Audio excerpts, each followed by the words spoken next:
वर्षों पहले जब पूरी पृथ्वी पर असुरों के अत्याचार से त्राही त्राही मची थी, उसी समय असुरों के राजा हिरण्यकश्यप की पत्नी कयाधु ने पुत्र को जन्म दिया, जिसका नाम प्रहलाद था। प्रहलाद भगवान विष्णु का बहुत बड़ा भक्त था, मगर उसका पिता हिरण्यकश्यप बहुत घमंडी और दुराचारी था। वो खुद से बढ़कर किसी को भी नहीं मानता था। एक दिन हिरण्यकश्यप अपने मंत्रियों के साथ सभा में बैठा हुआ था। उसी समय प्रहलाद भी वहां आए। प्रहलाद को देखकर हिरण्यकश्यप ने अपने बेटे को अपनी गोद में बैठा लिया और प्यार दुलार करने लगा। बेटा, तुमने अब तक अपने गुरुजी से बहुत सीख लिया है। उनमें से कुछ अच्छी बातें जरा मुझे भी सुनाओ। पिताजी, जो सब जगह स्थित है, मैं उस भगवान को प्रणाम करता हूँ।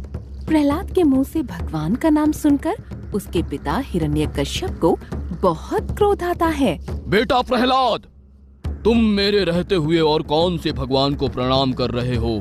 इस जगत में तो मैं ही सबसे शक्तिशाली और महान हूँ। नहीं पिताजी, इस संसार में सबसे महान और शक्तिशाली भगवान विष्णु है। वही इस संसार के रचयिता है। उनके सिवाय संसार में दूसरा कोई नहीं है। ये सुनकर हिरण्यकश्यप की आंखें क्रोध से लाल हो उठीं। उसने कांपते हुए होठों से प्रहलाद के गुरु को वहां बुलवाया। अरे गुरुजी, ये क्या? आपने मेरे पुत्र को मेरे ही शत्रु की पूजा अर्चना करने की शिक्षा कैसे दे दी?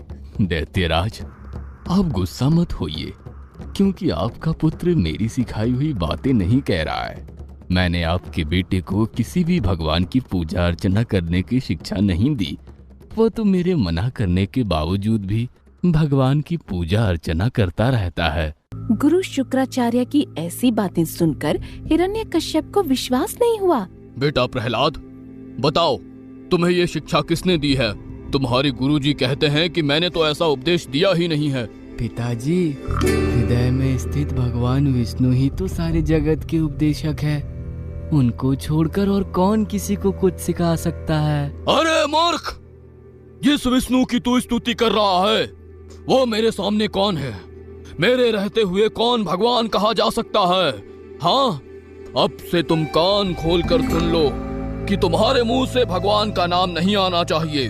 मगर प्रहलाद अपने पिता की एक नहीं सुनता और वो भगवान विष्णु की पूजा अर्चना उसी तरह करता रहता है।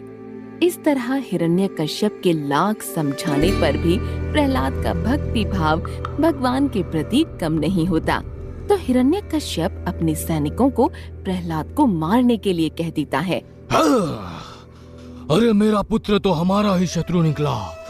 अब इसके जीने से हमें कोई लाभ नहीं है, क्योंकि ये तो एक दिन अपने कुल का नाश करने वाला हो जाएगा। इसके लिए अब इसको तुम लोग मार डालो।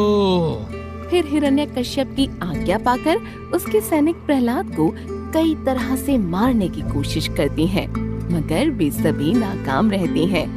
फिर उन सैनिकों ने प्रहलाद पर अनेक प्रकार के अस्त्र शस्त्रों से आघात किए, पर प्रहलाद को कुछ नहीं हुआ।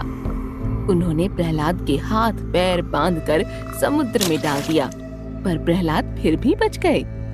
फिर उन सब ने प्रहलाद को अनेकों विषैले सांपों से डसवाया, लेकिन प्रहलाद तो शांत भाव से खड़ा रहा। सारे सर्प चले गए। एक बार उसे पर्वत शिखर से गिराया गया, पर भगवान की कृपा से प्रहलाद को कुछ भी नहीं हुआ। सिपाहियों, प्रहलाद को पागल हाथी के सामने छोड़ दो, वह हाथी से मार देगा। सिपाही प्रहलाद को पकड़ कर ले गए और उसे पागल हाथी के सामने छोड़ दिया गया। प्रहलाद हाथ जोड़कर भगवान का स्मरण करते हुए खड़े रहे। पागल हाथी ने उन्हें सूंड में उठाया और अपनी पीठ पर बिठा दिया।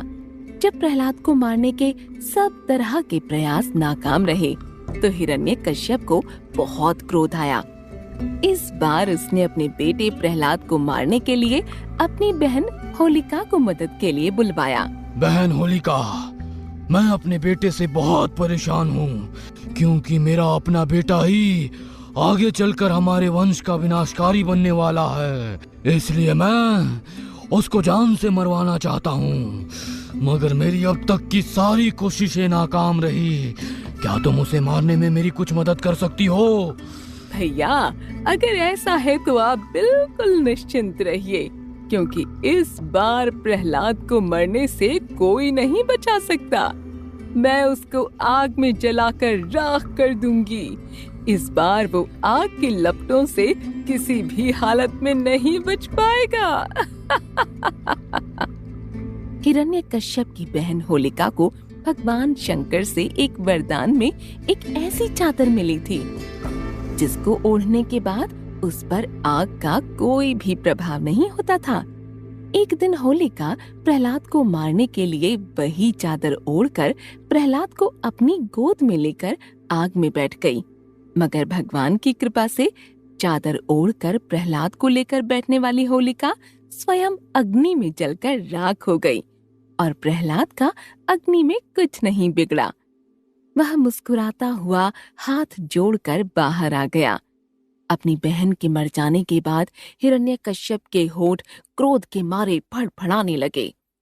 वो प्रहलाद के इस भक्ति भाव से बहुत परेशान हो गया था और उसे किसी भी तरह किसी भी हाल में मार देना चाहता था। एक दिन हिरण्यकश्यप ने सभा बुलाई। उस सभा में हिरण्यकश्यप ने अपने बेटे प्रहलाद को भी बुलवाया और उसे खंभे से बांध दिया।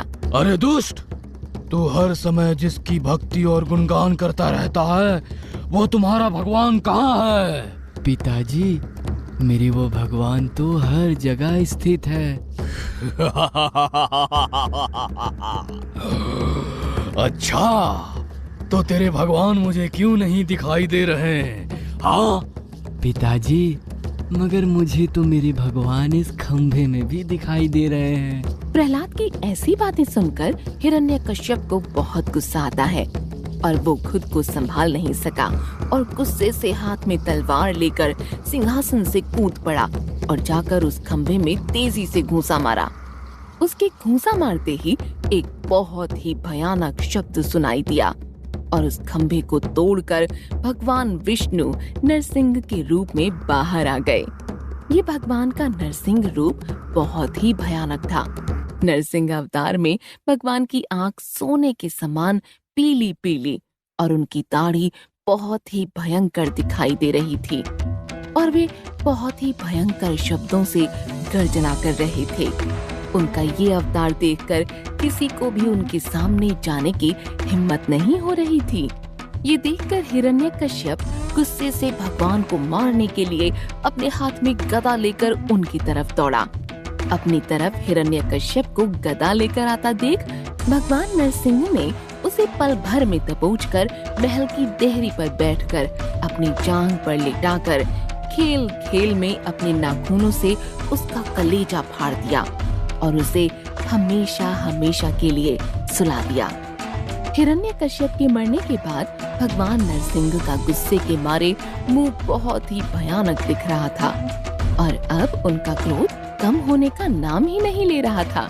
ये देख प्रहलाद भगवान नरसिंह के पैरों में जाकर गिर गए। प्रहलाद के पैरों में गिरते ही भगवान का दयालु हृदय सामने आ गया और उन्होंने अपने चरणों में पड़े हुए प्रहलाद को उठाकर अपनी गोद में बैठा लिया। बेटा प्रहलाद, मैं